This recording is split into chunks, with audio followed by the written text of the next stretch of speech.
नमस्कार, वंदे मातरम। दोस्तों, स्वागत है आप सबका सैनिक पाठशाला में।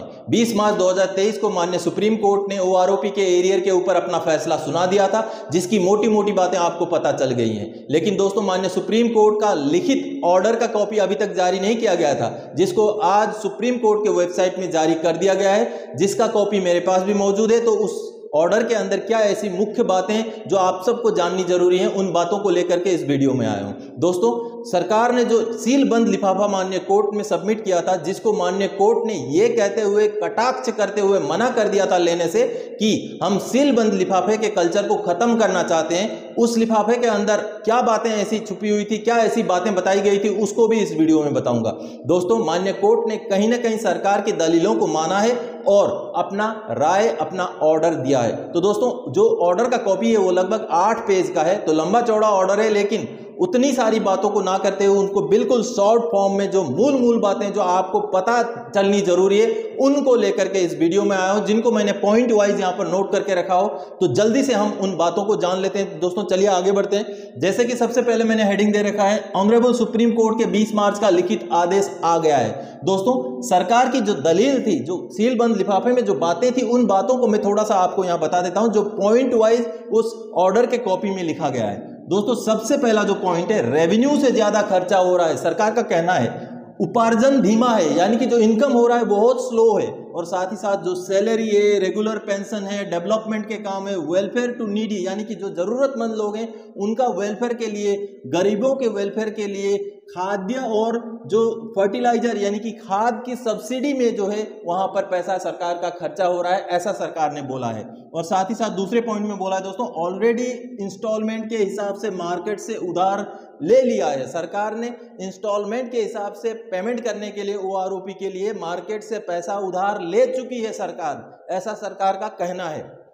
और सरकार ने साथ ही साथ ये बोला दोस्तों कि फाइनेंशियल ईयर के लास्ट में अभी उधार नहीं लिया जा सकता है, क्योंकि फाइनेंशियल ईयर के लास्ट में उधार लेने का जो काम है, जो छूट है, वो राज्यों को देके रखा हुआ है। यानी कि सरकार अभी फाइनेंशियल ईयर के लास्ट में मार्केट से और ज्यादा पैसा नहीं लेना चाहती। दूसरे पैराग्राफ में ये बोला गया है। तीसरे में बोला गया है दोस्तों, अभी ज्यादा उधार लिया तो राज्यों में और प्राइवेट सेक्टर में इंटरेस्ट रेट ज्यादा बढ़ जाएगा। अगर इस समय में ज्यादा उधार लेकर के अगर ओआरओपी का पेमेंट एक मुश्त में कर दिया तो ये प्रॉब्लम हो सकता है, राज्यों में और प्राइवेट सेक्टर में जो इंटरेस्ट रेट है वो ज्यादा बढ़ सकता है अचानक से, ये बताया गया है। अगली दोस्तों पॉइंट ये है, गवर्नमेंट प्रायोरिटीज, जो सरकार की प्रायोरिटीज हैं, जो प्राथमिकताएं हैं, वो हैं रेवेन्यू सस्टेन इकोनॉमिक ग्रोथ, यानी कि रिवाइव करना, जो इकोनॉमिक ग्रोथ है, जो आर्थिक ग्रोथ है, जो आर्थिक तरक्की है, उसको रिवाइव करना, उसको जगाना, उसको बढ़ाना, आगे बढ़ाना, ये सरकार की प्रायोरिटी, प्राथमिकता है।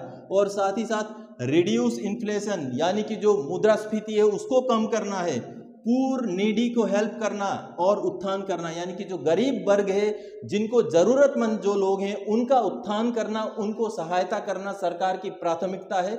ये चौथे पॉइंट में बताया गया दोस्तों। और उसके बाद सरकार की तरफ से जो रिकमेंडेशन किए गए हैं ओआरओपी के एरियर के भुगतान को लेकर के, वो इस तरीके से किया गया है कि टोटल 25 लाख पेंशनर हैं, जिसमें से 4 lakh pensioner pension protected class में, यानी कि जो एवरेज पेंशन से ऊपर उनका पेंशन है, तो उनको देने की जरूरत नहीं है। तो टोटल जो है 21 लाख को पेंशन पेमेंट करना है, ओआरओपी का एरियर पेमेंट करना है।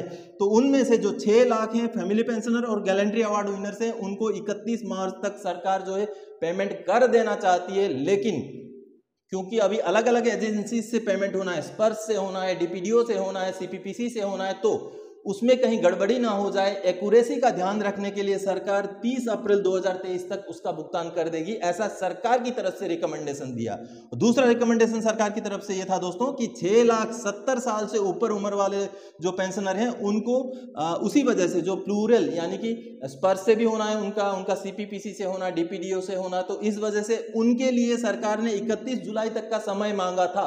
यहां मैं रिपीट करके बोल रहा हूं, आप कहीं दिमाग में ना बिठा लें कि 70 प्लस का जो है 31 जुलाई हो गया है, ऐसा नहीं है। मैं जजमेंट नहीं बोल रहा हूं, यह सरकार का रिकमेंडेशन था कि सरकार ने 31 जुलाई तक का समय मांगा था।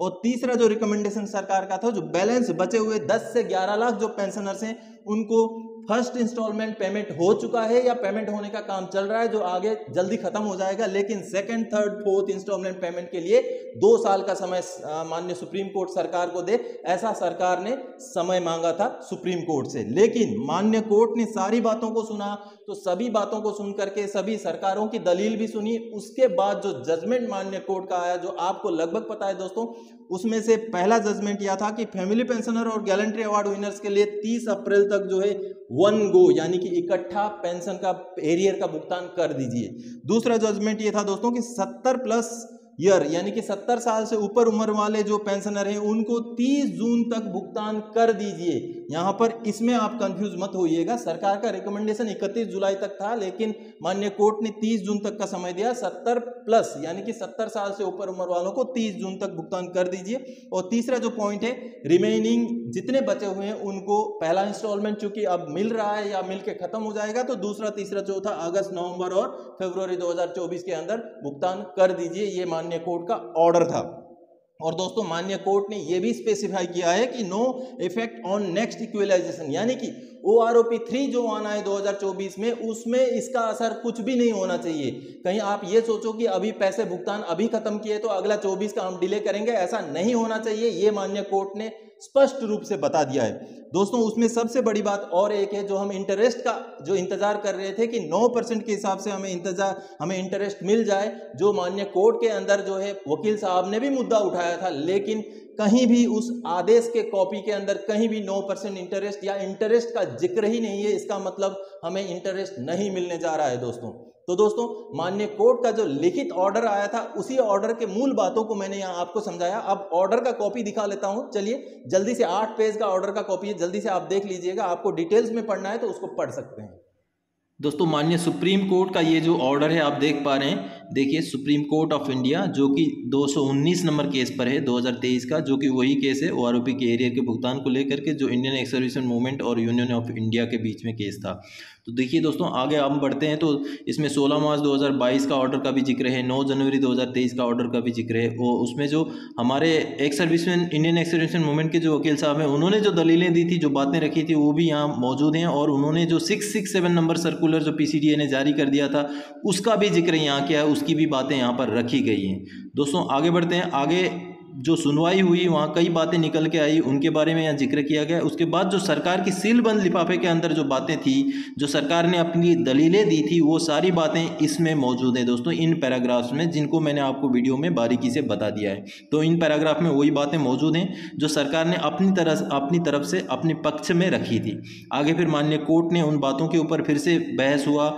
तो आपस में बहस होने के बाद जो माननीय कोर्ट ने अपना आदेश सुनाया, उस आदेश का जो कॉपी ये देखिए दोस्तों, ये 8 पेज का ऑर्डर है। इसमें ये वाला जो 12 नंबर पैराग्राफ आप देख पाए, जिसके अंदर माननीय कोर्ट ने अपनी पूरी आदेश सुना दी थी। और साथ ही साथ माननीय कोर्ट ने 2024 वाला OROP 3 भी डिले ना हो, इसके बारे में भी यहाँ लिखा हुआ है पैराग्राफ नंबर 13 में।